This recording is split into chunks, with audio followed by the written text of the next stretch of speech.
The Americans have the Apache, the Europeans built the Tiger, but Italy? Italy looked at both and said, we'll make something sleeker and with more espresso. Meet the AW249 Fenice, a machine born from Italian engineering pride and a very practical need, replacing a helicopter that first flew when disco was still alive. For decades, the A129 Mangusta carried Italy's attack helicopter duties. It was Europe's first homegrown gunship, light, agile, and perfect for Balkan peacekeeping in the 90s. But times changed, threats evolved, and no amount of repainting could hide the fact that the Mangusta was getting old, like dial-up internet old. So Leonardo, Italy's aerospace giant, decided it was time for something completely new. A machine that could fight in tomorrow's networked battlefield, link with drones, survive modern air defenses, and still look like it just rolled off a Milan runway. Thus, the Fenice, Italian for Phoenix, rose from the ashes of the Mangusta. The decision was not just about modernization, it was about sovereignty. For years, Italy relied heavily on US or Franco-German hardware. The Apache is great, it is a flying tank, but buying American also means being tied to American supply chains and maintenance contracts. Italy wanted independence. It wanted to build something in Italy by Italians that could defend the homeland and perhaps find export buyers across Europe. This is part of a broader strategy, keeping the country's defense industry alive, competitive, and let's be honest, profitable. According to Leonardo's official statements and the Italian Ministry of Defense's 2024 modernization brief, the AW249 will enter full service by 2027, replacing all current Mangustas in the Italian Army fleet. That is 48 brand new helicopters, a serious commitment for a mid-sized military. Unlike many new helicopters that are just upgrades with a fresh coat of paint, the Fenice was built from the ground up. The prototypes already fly out of Vergiate in northern Italy, where Leonardo has been refining every rotor blade and sensor pod to balance speed, payload, and survivability.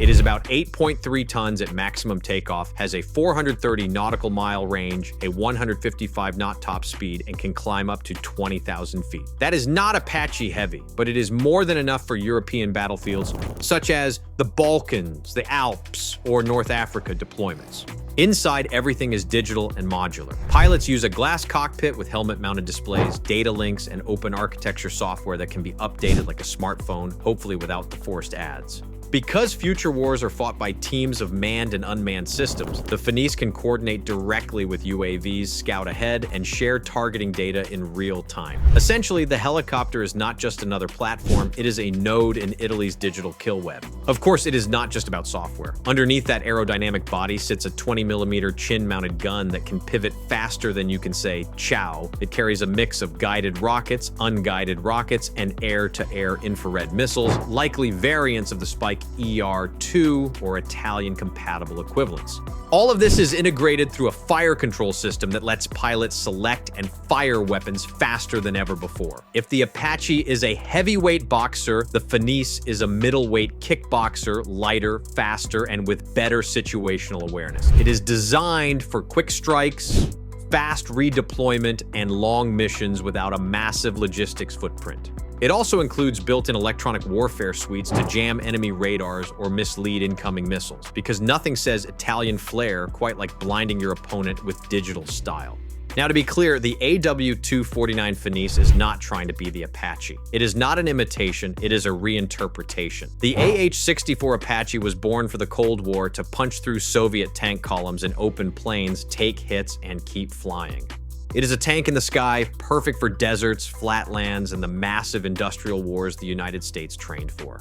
Italy operates in a very different neighborhood. It has the Alps to the north, Mediterranean coastlines, tight valleys, and dense urban areas. You cannot always send a flying tank into that. You need something nimble, fast, and strategically flexible.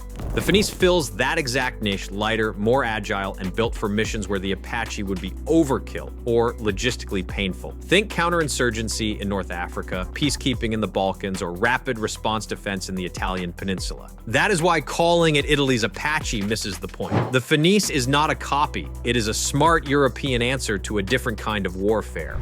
There is also a national logic behind it. Italy has quietly become one of Europe's most consistent defense modernizers. Not flashy like France, not oversized like the United States, but steady. From new FREM frigates, air defense systems such as SAMP-T and Typhoon fighter upgrades, to the Fenice, Italy is carving out its own technological independence inside NATO. According to the Italian Defense White Paper, 2023, one of Rome's key military goals is to maintain strategic autonomy within allied frameworks. Translation: Italy is loyal to NATO, but it wants to build its own systems. That is why Leonardo, the manufacturer, is so central. It is not just producing helicopters. It is building radar systems, satellites, drones, and space technology. The AW249 is not just a weapon, it is a symbol of industrial sovereignty. And that also means jobs, thousands of them. Defense contracts like this keep Italy's aerospace sector alive and attract partnerships across Europe and beyond NATO. The biggest leap is not in firepower or flight speed, it is in how the Fenice communicates. The helicopter operates inside a digital command ecosystem connecting with ground forces, drones, and other aircraft through encrypted data links. Instead of relying on a pilot's eyes alone, the AW249 can see what everyone else sees, from drones spotting tanks to radar feeds from command posts and even satellite imagery in real time. This is network-centric warfare, and it is the future. The Apache is receiving similar upgrades through the US Army's Future Vertical Lift program, but Italy reached this point early on its own terms. The open architecture design means software can be upgraded without waiting for a foreign contractor's permission. Need new missile compatibility? Update it. Need a drone interface? Patch it in. It is a helicopter built with mod slots. I am not saying the Fenice will outfight an Apache, that would be a stretch, but for European missions where agility, electronic awareness, and logistics efficiency matter more than raw armor, the Fenice might actually make more sense. This is the quiet story Europe has been catching up. For decades, most NATO countries either bought American hardware or relied on slow-moving multinational projects such as the Tiger helicopter, which had its own bureaucratic adventures. The AW249 is different, faster to develop, more flexible, and entirely Italian. It is already attracting interest from European militaries that want something homegrown and affordable without waiting for US export approvals. It proves that Europe does not need to copy American designs to compete. It can innovate around them. The Fenice is the latest feather in that cap, or should I say rotor blade. By the time full deliveries start in 2027, Italy will receive about 7 to 8 AW249s a year, gradually phasing out the A129 Mangusta fleet by the early 2030s. The first combat-ready units are expected to deploy in mixed formations with Mangustas before the full transition. That transition matters because the Fenice is not just replacing an old helicopter, it is redefining Italy's air assault doctrine for a new era. The next time Italian forces deploy under a NATO or EU mission, they will be flying something that is theirs, not borrowed or licensed. Let's put the AW249 Fenice in the lineup and see where it really lands. At one end, you have the AH-64 Apache, the US Army's heavyweight champion. It is tough, battle-proven, and built for all-out warfare. The Apache's armor can shrug off small arms fire. Its targeting system can find enemies in the dark, and its Hellfire missiles can turn a tank column into a barbecue. It is not subtle, it is not cheap, but it works. Then there is the Eurocopter Tiger, the European cousin that is fast, light, and notoriously complicated to maintain. France and Germany have spent years fine-tuning it, and while it is sleek, its reliability record has been, let's just say, more French cinema than Hollywood blockbuster. Now we have the Italian newcomer, the AW249 Fenice. It sits between those two, heavier and better armed than the Tiger, lighter and more agile than the Apache, and designed not for high-intensity invasion warfare, but for European rapid response missions, the kind NATO actually faces most. In a way, Italy did not try to build the best attack helicopter. It built the right one for its wars, its geography, and its budget. Here is where Italy really stands out: efficiency over excess. Instead of over-engineering like the Tiger or over-armoring like the Apache, the AW249 focuses on integration, flexibility, and modularity.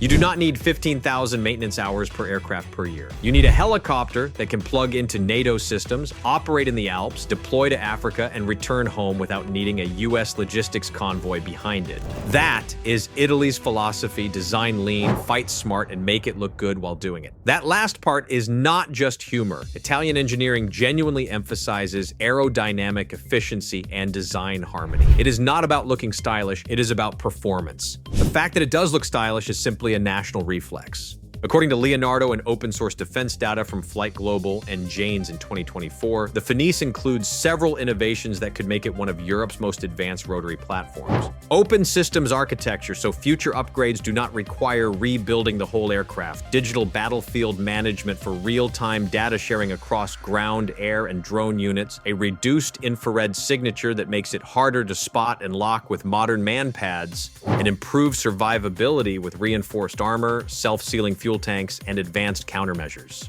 Like the Apache, it is designed for two-person operation, pilot and gunner, each with integrated helmet displays that can control sensors, weapons, and targeting pods. It is not the most powerful, but it might be the most adaptable.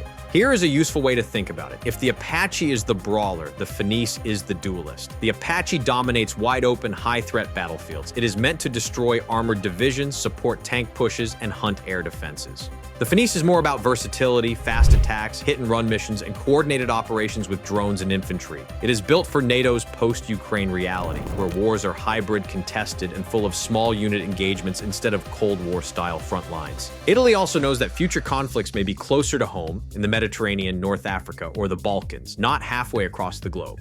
Can it compete globally? That is the million-euro question. Right now, Italy plans to build around 48 Fenices for its own army. But Leonardo is already hinting at export potential, especially among smaller NATO members and Middle Eastern states that cannot afford Apaches or do not want to depend on US export controls. Poland, Hungary, and some Asian nations have reportedly shown interest in European-made alternatives to American platforms. If Leonardo plays its cards right, the AW249 could fill a massive gap, a mid-range attack helicopter that offers NATO compatibility without the price tag or political baggage of US hardware. In short, the Fenice could become Europe's next big export hit. Much like Sweden's Gripen fighter jet, not the flashiest, but incredibly capable for the price. To be clear, the Fenice has not seen combat yet, so any comparison to the Apache's record is theoretical. My view is that it will probably perform brilliantly in European-style missions, but against a peer adversary such as Russia or China, it would rely heavily on its electronic warfare and allied air cover to survive.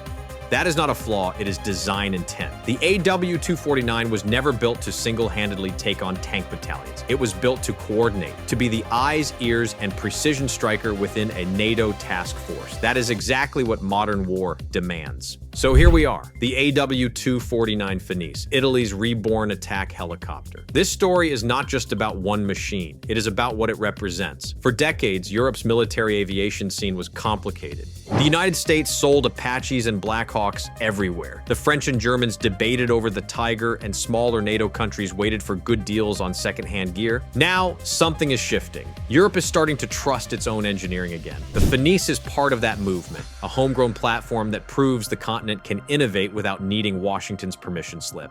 Italy, in particular, has been a quiet overachiever. While others debate policy papers, Rome has been building frigates, fighter jets, air defenses, and helicopters, all part of a long-term plan to secure strategic autonomy. If the war in Ukraine taught Europe anything, it is that independence is not just about politics, it is about production. The Fenice is a perfect case study of that lesson.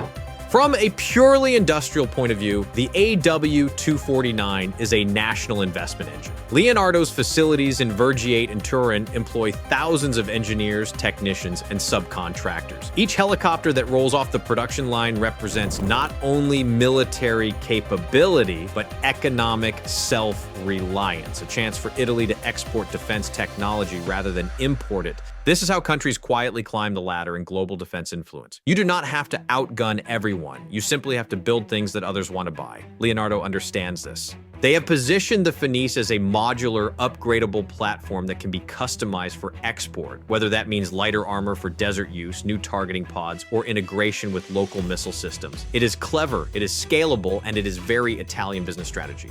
Make it beautiful, make it useful, and make it sell.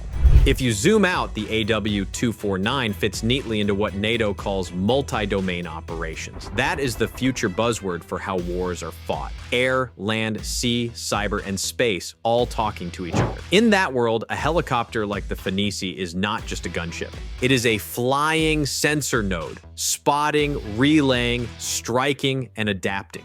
When connected with drones, satellites, and infantry data links, it becomes a force multiplier, not a solo fighter. This is not speculation. It is written into NATO's 2022 strategic concept and Italy's 2024 modernization roadmap. When the first AW249 squadron becomes fully operational in 2027, it will not just be a new helicopter. It will be the centerpiece of Italy's networked battlefield vision. If you ask most people to name iconic attack helicopters, they will probably say Apache or perhaps Hind. In a few years, Fenice might join that list, not because of sheer numbers, but because of what it stands for. A European-built, modern, efficient, and elegant machine that proves innovation does not need to roar. Sometimes it simply hums confidently through the sky. Maybe that is Italy's real genius. They did not try to build the world's biggest helicopter. They built one that fits the world they live in. So, will the AW249 replace the Apache? No, but that has never been the point. It is not a rival, it is a statement. Italy and Europe more broadly can stand on their own wings, or rotors, when it comes to defending themselves.